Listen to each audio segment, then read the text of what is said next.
Okay, let's see. The microphone is in. Let's go ahead and advance to the fight.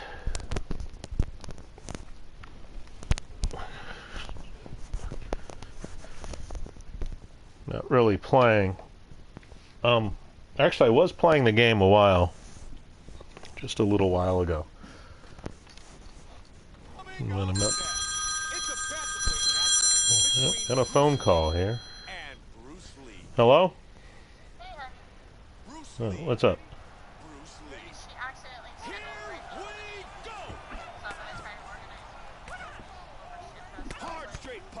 Okay. Okay. Sure. Okay, that's fine. Okay. Okay. That's fine.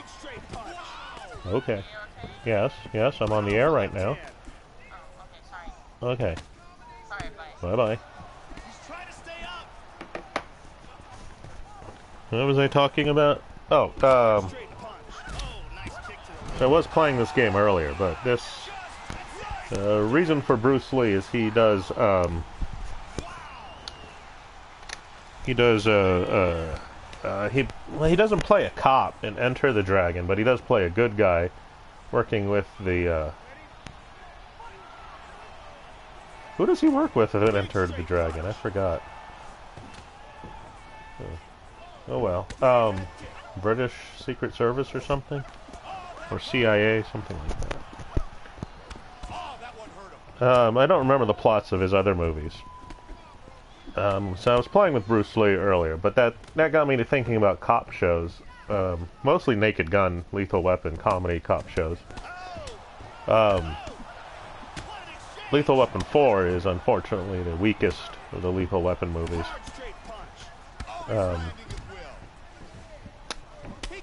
I think it's a good movie for Lethal Weapon. I don't think it's a good movie on its own. But, I think that the first 3 Lethal Weapon movies are good. And they can be individual or seen as a series. The Lethal Weapon movie series, there's not really much to make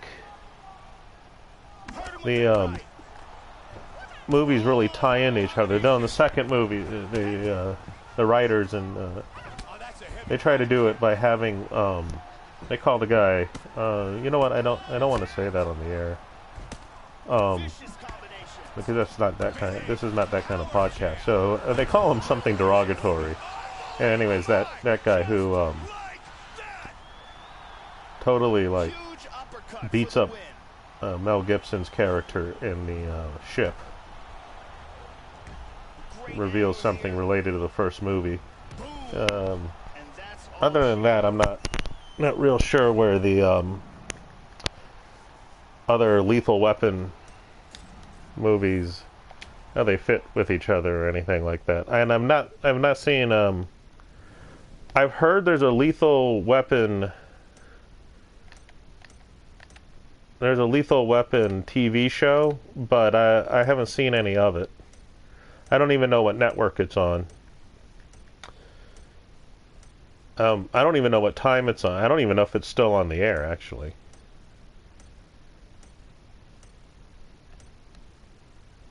But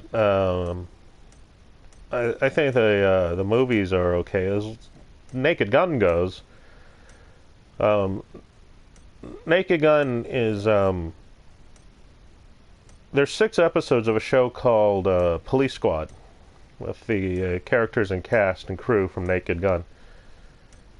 And when all the police squads are taken together, it comes off as just 1 or 2 extra Naked Gun movies. And a lot of the jokes used in the 6 episodes of Police Squad are also reused in Naked Gun. But that doesn't... I mean, they're also reused in Hot Shots and Airplane, stuff like that. It's the Zucker's brand. A lot of it actually is reused from Kentucky Fried Movie, which was, I believe, the first Zucker Abrams Zucker movie.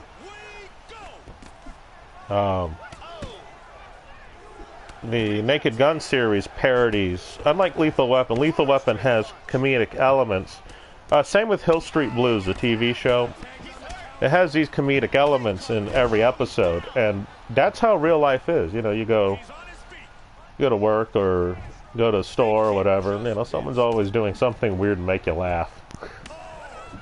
So I can completely relate to Naked Gun, Lethal Weapon. Well, Lethal Weapon more so than Naked Gun, but yeah, there's just humorous situations. Hill Street Blues definitely is pretty realistic in that, in the time it took place. NYPD Blue is by far more realistic, exaggerated. Things don't really happen that rapid fire. I've sat in before in police departments, police substations here in Las Vegas, and things aren't rapid fire. Things are actually pretty calm. But then that would make bad television. I mean, you know, the cops, the TV show Cops, the crew follows. Yeah, I mean, doesn't, you know, nine-tenths of police work is doing the mundane, and 10% is all this action, adventure, investigation, and interaction. Unless you're Mel Gibson and Danny Glover, when it seems like 90% is action and adventure, and no percent is sitting at the desk doing police work. Beverly Hills Cop, it's funny, but my objection is that Eddie Murphy's character is a liar. But that's the humor of it, is that people are gullible, and he does it for the greater good. Hey, what's up, dude? See, Aging Silver's here. Shoot, you know, I meant to, I was going to send you something, either through Twitter or Google Plus to tell you I was going to broadcast. It just slipped my mind. Yeah, about Hawaii Five-0. Dallas is not really a cop show, so there are cops in Dallas. There's also fire departments and hookers. Hawaii Five-0, you're talking about the Jack Lord Hawaii Five-0 from the 60s and 70s? Because that's the only one I'm familiar with, though I did see the first episode of the new Hawaii Five-0. I liked the first episode, and then I never watched the show again because I don't know what time it's on. The first episode was given out on a podcast via iTunes. Okay, yeah, that works. That's cool. Blue Bloods with Tom Selleck I've never seen, though I did watch Magnum P.I., and I'm going to count that as a cop show because he's a private detective. And I think, to me, that counts. That counts. If you're a private detective, you're still upholding the law in the show. The character.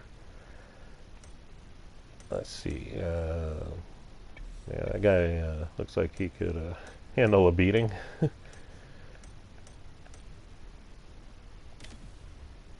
And what other cop shows or TV cop shows or movies?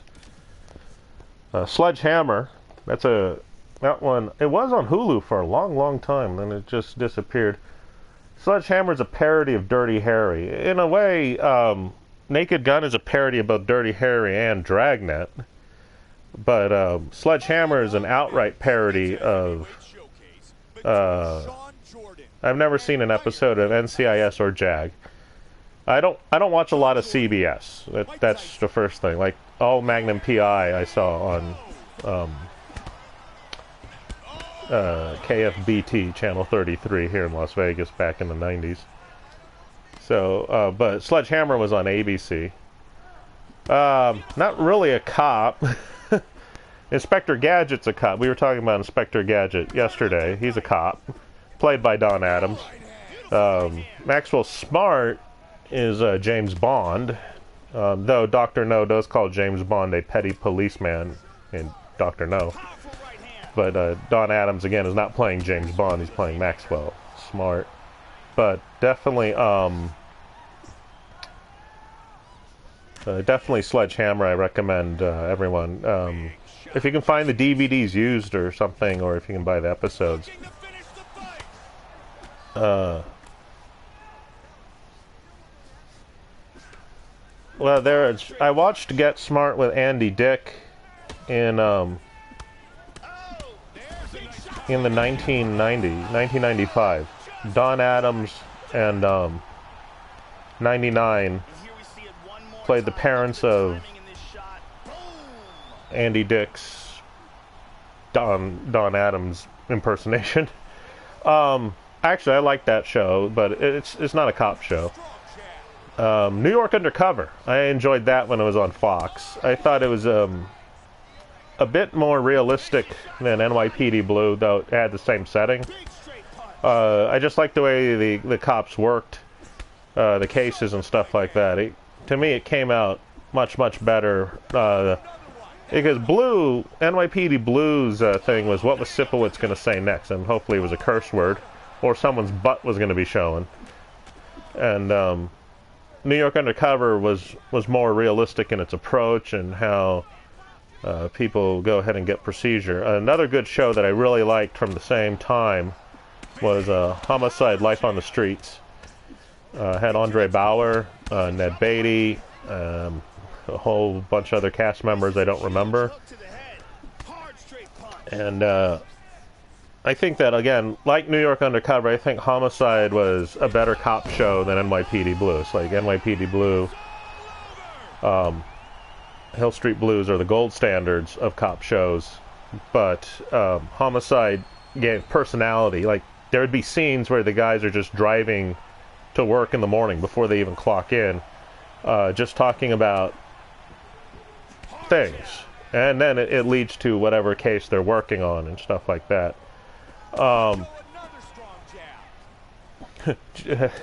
Chips, that's on MeTV at 4 p.m.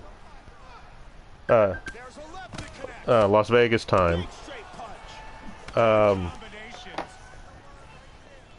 watched a lot of Chips when it was on the air as a child, and then I watched a lot of Chips 2 years ago on MeTV. I rewatched all the episodes twice, and it's amazing how many of the episodes I actually remember. And I mean, come on, who doesn't love Paunchy? Eric Estrada did a lot of his own stunts in Chips, and broke his arms quite a few times, and yet still soldiered on for the episode.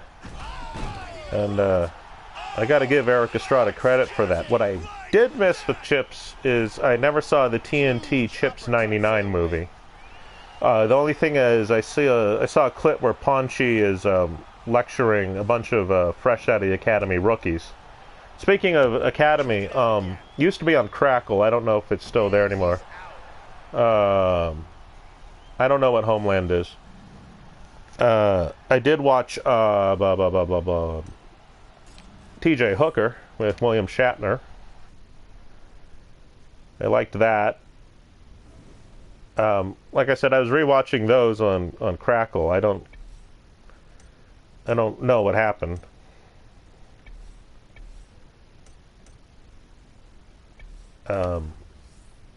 I don't use Crackle a lot to watch shows because of the commercials. Well, yeah, Die Hard. Obviously, John McClane's a cop. And there was, when I was a kid and I was visiting some family overseas, and we went to the video store and rented Die Hard, and it was on 2 tapes. This was a different cut that I've never seen available in the United States of Die Hard. Not entirely true. It did this longer cut was broadcast on Fox. I still have that tape. I still have that tape somewhere. And it took up, it took up 2.5 hours, I think, when the commercials were removed. It was the same longer cut. Who's John Triton? A lot of cops are named John on police shows. Well, then there's Joe Friday from Dragnet. Check it out again. Boom, and then he's out. I have Die Hard 1 on VCD with Japanese subtitles. I have Die Hard 2 on VCD, also with Japanese subtitles. I have Die Hard 3 on DVD. It was one of the first DVDs I bought. That's like within 100, one of the first 100 DVDs I bought. And then I saw Live Free or Die Hard, and I saw the one in Russia, A Good Day to Die Hard. Didn't really like those. Found them boring. But the first three I really did like. It goes same off topic real quick. It's like the Dune books. I like the first 3 Dune books. And the second 3 are boring. And then I don't even consider the other ones. I've never seen The Marine, if that's with John Cena as the character. There's The Rock, which is on Netflix currently. Or was it Hulu? No, it was on Netflix. At least it's on Netflix this morning. Superman has been bouncing around between Netflix and Hulu. I'm not going to talk about Superman, though. He's kind of like the big intergalactic cop. And I'm not going to talk about Batman, although he is supposed to be the world's greatest detective, according to his own comic books. But The Rock with Nick Cage looks like Greek symbols from the Greek alphabet. But what was it? I like The Rock. I like Nick Cage's character in The Rock, but I don't care much for Ed Harris's performance in the film. And it's a typical Michael Bay blow everything up by the credits movie. One of his better efforts, in my opinion. Gone in 60 Seconds is the one with Nick Cage again. I think it has a certain charm to it. It doesn't take itself seriously. It just is what it is. And, what is the name of that actor? Leroy? He plays the cop in Gone in 60 Seconds. He does a fine job as the antagonist. But he's not the real enemy. The real enemy is this British guy. So that's pretty neat. Then, Dragnet. I don't care much for the black and white Dragnet. I like the Dragnet with Colonel Potter as the partner. And then, there's new Dragnet, which came out in the 80s. It's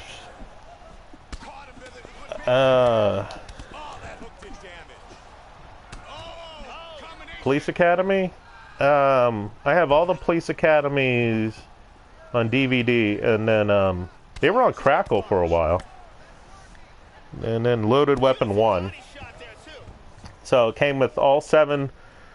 Actually, with Police Academy, what I really enjoyed with both the cartoon and the there was a TV show. I think it was on TNT. I enjoyed that. That was many moons ago. I remember it was at really odd times. What, Minority Report? Probably gonna get beaten up at a sci-fi convention if I say this, but I'm gonna say it anyways. I found Minority Report boring. I was dozing off during the freeway chase.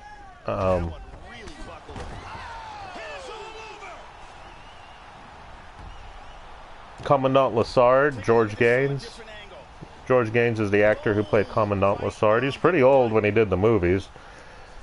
I would assume he's older now. I think G.W. Bailey, last I saw him was in The Closer. He played Captain Harris.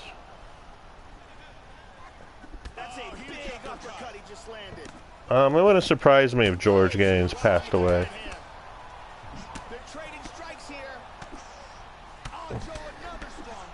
Yeah, I just... Oh, it didn't hurt. Everyone's got their things they don't like about sci-fi. No, I just found Minority Report boring. I also find Reservoir Dogs boring, since we're still on the topic of cop movies, and that's from the criminal's perspective. But it's just there are just some things out there that just bore me that other people like, and vice versa. I know that I know a lot of people who will never ever watch Honey, I Blew Up the Kid with me, but that's one of my favorite movies of all time. EGM's old editor Ed Samred would say it. You know, different strokes for different folks. So that's cool. I do like Blade Runner. Yeah, well, let's see. I got a warped sense of humor. Let's see how fast someone can go down here.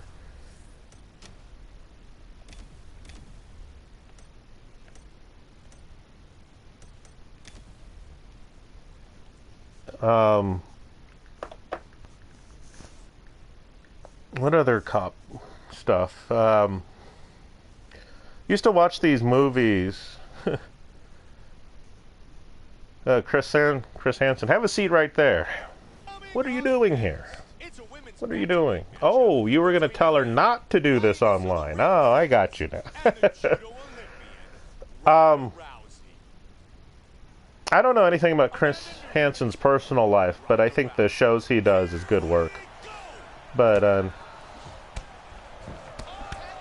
I do know this, though. I can talk about what I've read and researched on perverted justice. A lot of their cases have been dropped once they reach actual trial level. It's not so much entrapment charges as it's incorrect procedure of evidence gathering. So it's a violation of, I believe, Amendment 4 and 6 directly. And it could be even a violation of Amendment 3 by having the cops quartered in a private residence. And they can be considered troops depending on that particular judge's ruling. So it's just a little bit of law there, but trying to stick with the fictitious stuff. There's Charlie Chan, and Gunsmoke is a cop show, though it's a western. And oops, I hit the wrong button here. Let's see what the game is going to. Okay, went.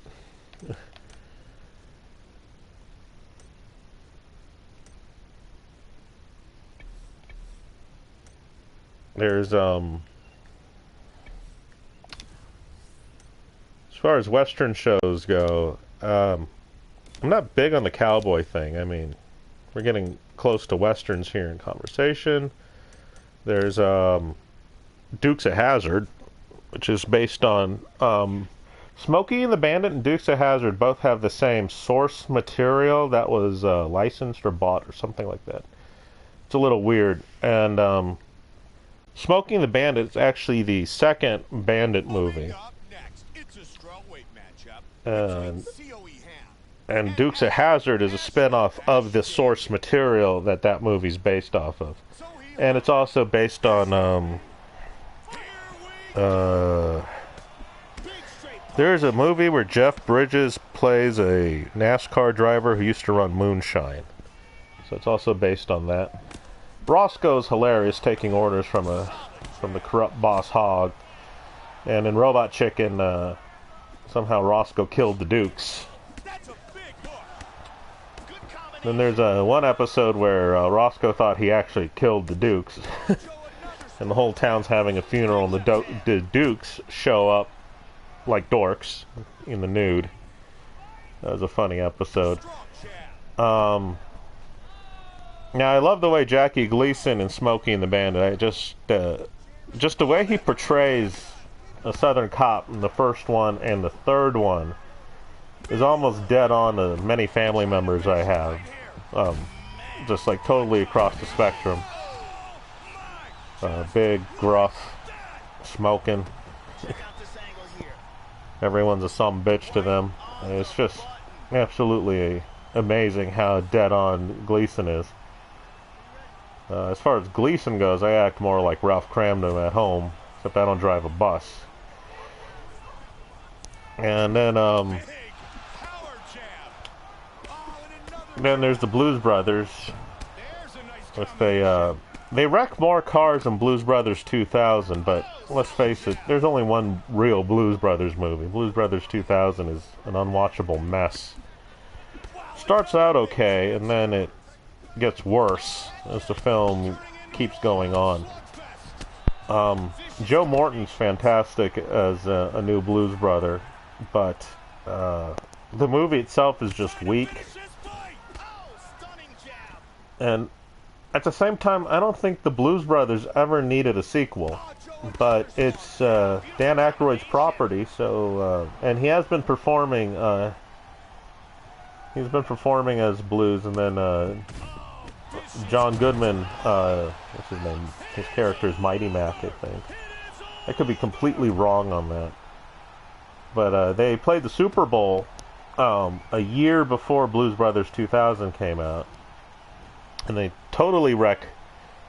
There's like a scene, I think it's 5 to 10 minutes of just cop cars wrecking themselves over and over again. What I like in the first movie is these two guys, I mean, the chase doesn't work unless the whole movie's viewed up to the chase. Now, they already fled the cops and destroyed a shopping mall. Surprisingly, it wasn't Rolling Acres. So, and the mall's got a lot of space, including a Pier 1 Imports. And then, after that, they're being chased by a country western band, Illinois Nazis, the Illinois State Police. John Candy plays, what does he play, a detective? Or a parole officer or something. They're being chased by Carrie Fisher, God rest her soul. They're also being chased by the National Guard and the Chicago City Police. And this is all to pay Steven Spielberg the property taxes for the orphanage. So, in a weird way, it's a cop movie.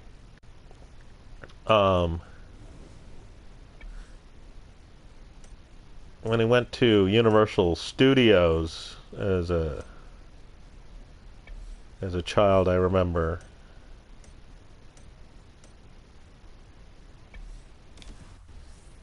seeing the Blues Brothers. They're imitators. There's the official Blues Brothers who toured. I met them. That picture should be on Google Plus somewhere. Jake didn't look too happy with me. Elwood was talkative. And my mom kept walking in and out of the show, even though we all had tickets for the show. I don't know what her deal was. She didn't know what kind of music they played, and then they played music she liked, and then they'd play a song she doesn't like, she'd leave, and then she'd come back and go, oh, they're playing songs I like again. So it's like, whatever. And then, did I talk about Charlie Chan, or was I talking about... I'm going back to Dragnet. There was a show called New Dragnet that did not have Jack Webb. Jack Webb died in 1982. And the episodes were really bad. That's the name of the show. It's called New Dragnet. I remember watching it in syndication as a child, I think on Channel 5 here in Las Vegas. And then I rewatched the show on Hulu. I was rewatching the show on Hulu, and this is back when this is like old Hulu, before it was ever watched on TV. This is I remember this Hulu was so old. Well, it's old by today's standard. The Hulu, when I watched it back then, was I had to watch it on my Windows XP e-machines, because I remember it didn't run on any of my Macs or Linux computers. Yeah. Anyway, so I rewatched some of these episodes. Dragnet came back with Al Bundy as Joe Friday, and oh, what is his name? He plays in National Lampoon's Vegas Vacation. He plays Papa Giorgio, the guy who his fake ID says Papa Giorgio, and he wins a car.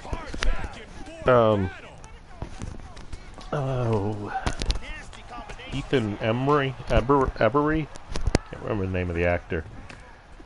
So I did like that. And it got retooled into Law and Order. And I didn't like the second season. No one else did, apparently. It was renamed L.A. Dragnet. It should have just kept the formula was right during the first season. I don't know what happened or why they did that for the second season.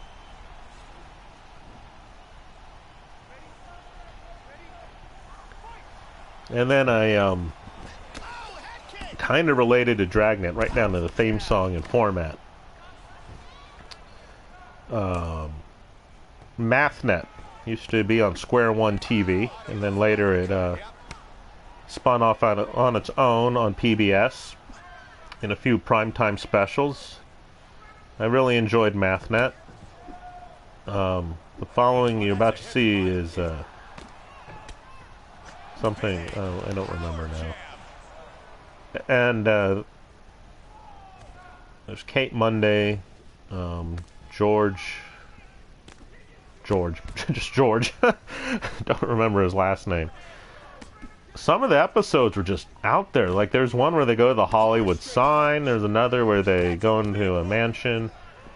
There's another where George pulls out a calculator and twirls it like a gun. There's another one where he's holding it like a gun. There's another one where George is framed, and even had James Earl Jones as the chief. MathNet really surprised me on what little budget they had. They really made a quality show with surprisingly good writing and pretty decent acting, and it's pretty mature for a children's show. And then there's Dragnet the movie with Dan Aykroyd, Tom Hanks, and Colonel Potter as the chief. Let's see, who else was in that? Christopher Plummer as the Satanist. There's a woman from Baywatch. She played the lead woman in there. The woman. I can't remember the name of the character or the actress. And then it's funny because Hanks's character is called Strebeck, and he's like this slob. So it's more like the Odd Couple than it is Dragnet, because the way Aykroyd is playing Joe Friday is more like Felix Unger, and Tom Hanks is more like Jack Klugman. And then by the end of the film, he's like the neat freak and everything. It's actually kind of a weak movie though, and it had a top-notch writer. Had which Mankiewicz? Tom Mankiewicz, the guy who wrote or rewrote many Bond movies and rewrote Superman 1 and 2 into a coherent shooting script. He was brought into the Superman movies to remove camp, but that's the thing. His Dragnet movie was pure camp, and there was a lot of comedic elements that do work in the film. Like Like when Friday and Strebeck spill drugs all over the chief's office. Or the beginning of the film. The names have been changed to protect the innocent. So-and-so is now so-and-so. You have to watch the movie to get the joke. I don't remember the line completely. And then, what other cop TV shows? I have seen a handful of episodes of CSI. They begin to bore me.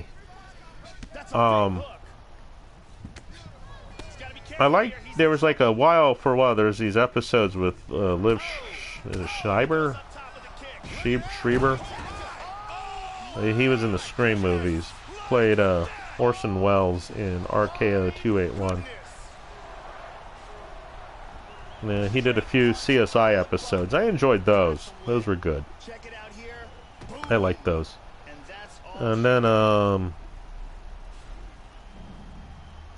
there were, CSI was,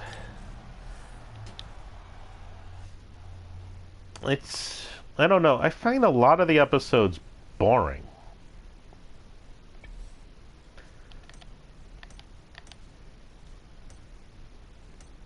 I don't have any other way to really put that. I just found a lot of episodes just outright boring.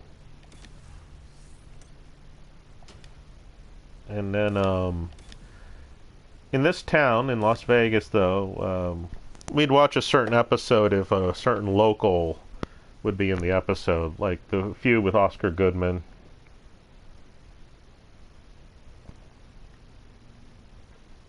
Sometimes they would come out and they did very little location shooting for the show.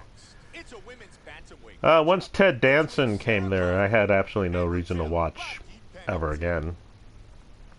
And then,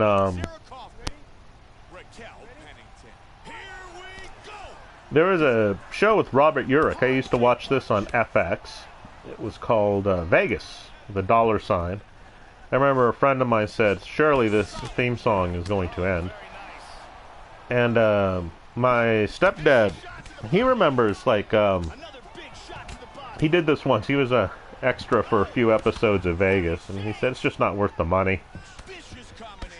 And he had better things to do with his real job, which was at the phone company. And then we always enjoyed watching Vegas.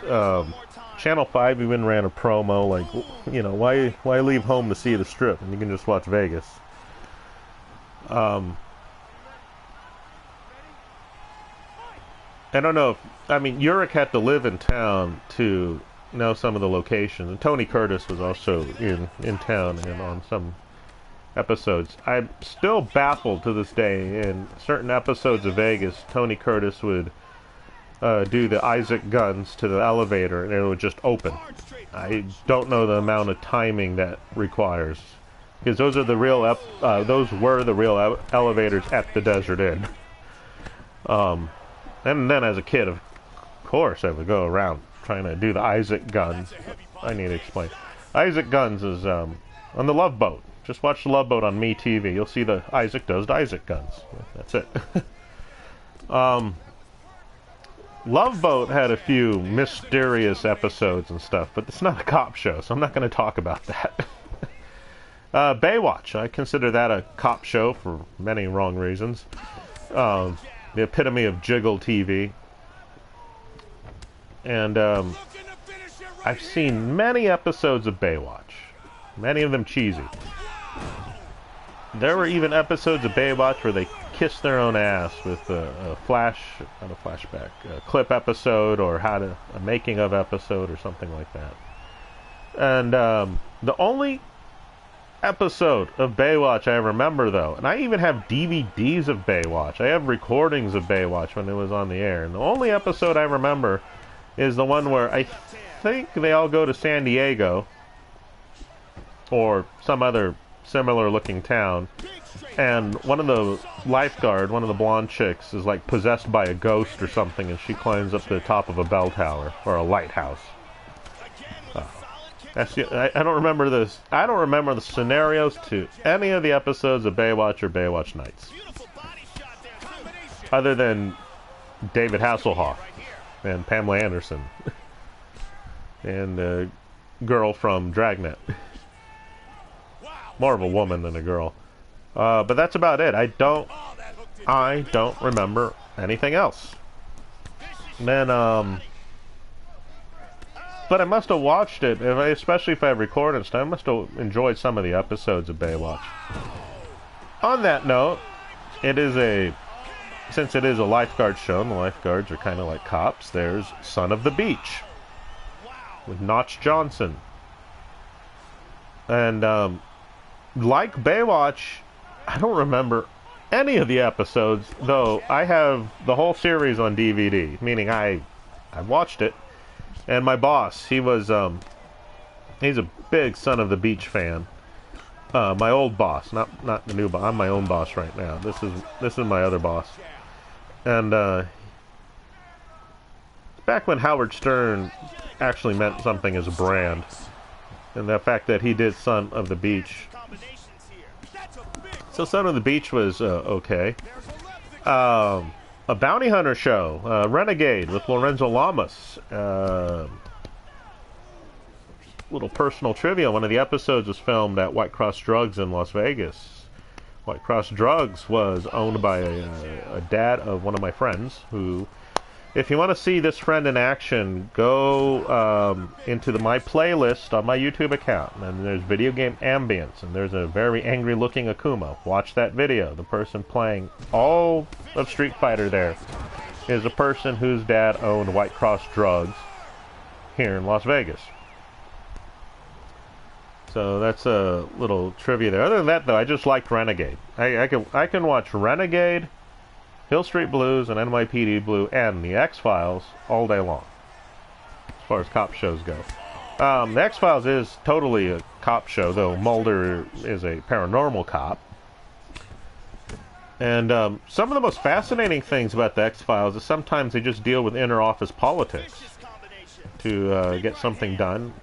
I mean, the show could go anywhere. There's funny episodes, there's serious episodes, there's episodes that deal with social issues, there's episodes that deal with out-of-sight issues. And, of course, 2 movies. I own, but I haven't watched. The second X-Files movie. I own it on Blu-ray. And I just have not gotten around to watching it. Has, Billy, some actor named Billy.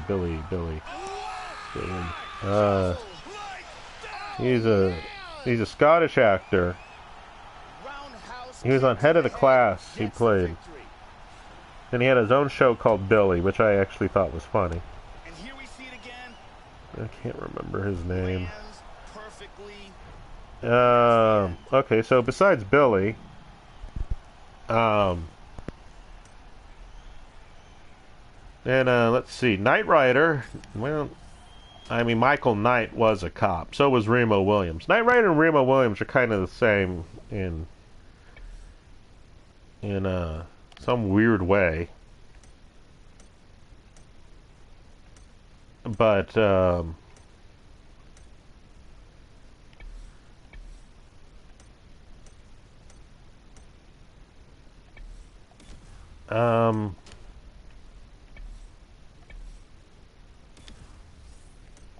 I did like Remo Williams. Wilford Brimley plays his boss. What's his name? Joel Grey plays his sensei from Korea, so he's not really a sensei, he's more of a master.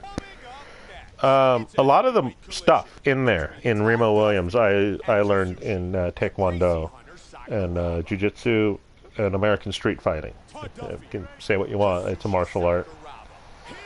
And so I thought that was pretty neat. I cannot slide down water, but I can listen and predict things, the way people's bones move and stuff like that. As my hearing deteriorates, it's become less obvious, which the movie never addresses. But I really enjoyed Remo Williams. Too bad a series didn't come about it. MacGyver. MacGyver's like Maxwell Smart, not really a cop, so I can't really count MacGyver. Miami Vice. I was trying to watch an episode last night of Miami Vice, and my reception cuts out on Cozy TV, which is 39.4. It's a part of Telemundo. The reason for that is Comcast owns Telemundo and Comcast owns Cozy TV, so and Comcast owns Ion TV, so they just put all of these on their own frequency, that's fine by me. I don't watch Telemundo. So I was trying to watch Miami Vice last night. Like with Baywatch, Son of the Beach, I can describe episodes. I'm also working up to my favorite cop show of all time. But with Miami Vice, I only remember the episode where Don Johnson got shot. And he's like not really in the episode. The movie with Colin Farrell and Jamie Foxx. One has to be one of the worst movies ever made. Which is surprising because it's from the guy who made Heat. And Heat's one of the best criminal cop movies ever made. In my opinion. I just think Heat has this depth to it that Miami Vice lacks. But Michael Mann said if anyone's going to screw up Miami Vice, it was going to be him. He's also the guy who created Robert Urich in Las Vegas. Or, not Las Vegas, Vegas. So, my favorite cop show of all time. And it's like rediscovering an old friend to me. On Hulu, there's Silk Stockings.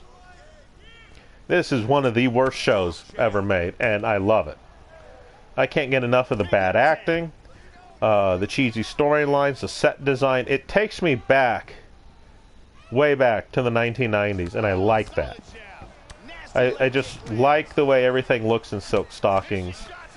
I'm a big reader of comic books, and I'm also a big reader of Pulp Fiction. There used to be not the Quentin Tarantino movie, the actual genre category of Pulp Fiction. I've read a lot of what we would call noir today in movies and literature. I grew up with a lot of detective stuff. I haven't talked about noir. Noir, like things like Blade Runner, Last Boy Scout, that's noir. Hackers, but they're not cops in Hackers. There are cops in Hackers, but the kids aren't. Same with War Games. There's cops in it, but... So, I really like noir, and Silk Stockings gives it to me exactly the way noir is supposed to be, if it was 1990.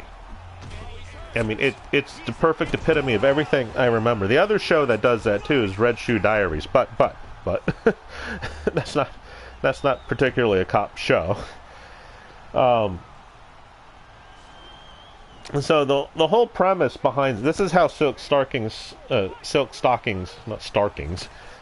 started out. It was all about these two cops. One is Sam and the other is Sam. One's male, one's female, and they have throughout the whole episode or season or seasons until they switched out the main characters. The two cops have interplay banter of sexual innuendo intention. They have every intention to sleep with each other. They're just waiting until a certain circumstance allows them to sleep with each other. In the meantime, they sleep with other people and solve crimes. Some things are dropped. You don't see it again for many episodes. This could span seasons, and then it's brought up again. Stuff like that. Then the show, which moved to USA from CBS Crime Time after Prime Time block, it eventually moved to USA Network, where things began to become different. I still enjoyed the show because it's an actual time capsule of the 90s, the way people talked, dressed, acted. All of that can be found in an episode of Silk Stockings. Any episode. to watch the whole series, it's positively remarkable. On the swing side, though not a cop show, but brought up by Aging Silver earlier, is Dallas. Dallas is also a time capsule of the last few years of the 70s, all of the 80s, and the early 90s, where it ends in kind of a silk stockings looking kind of setting, where you can tell they weren't even in Dallas anymore. So I really, really, really like silk stockings, and I always will. It was just something that I don't know why, but as a kid, I mean, I was always I watched a ridiculous amount of television, absolutely ridiculous amount. Today, I'm roughly about 8 hours of television. But pretty much from the day I was born till about I don't know, around the age of 30. I watched probably about 16 hours of TV a day. I mean, when I was a kid, like before school, I would get up. I'd watch TV starting at 4:30 in the morning. I didn't have to leave for school. Didn't have to walk to the bus stop till like 8:30. Then I'd get home. I'd get home roughly around 3:15 on average, and then I would watch TV until who knows when in the morning. I'd go to sleep right up after the Carson or Leno monologue. And I remember the Carsons more than the whatever, or the Dave monologue, because I would switch between Leno and Dave. Leno was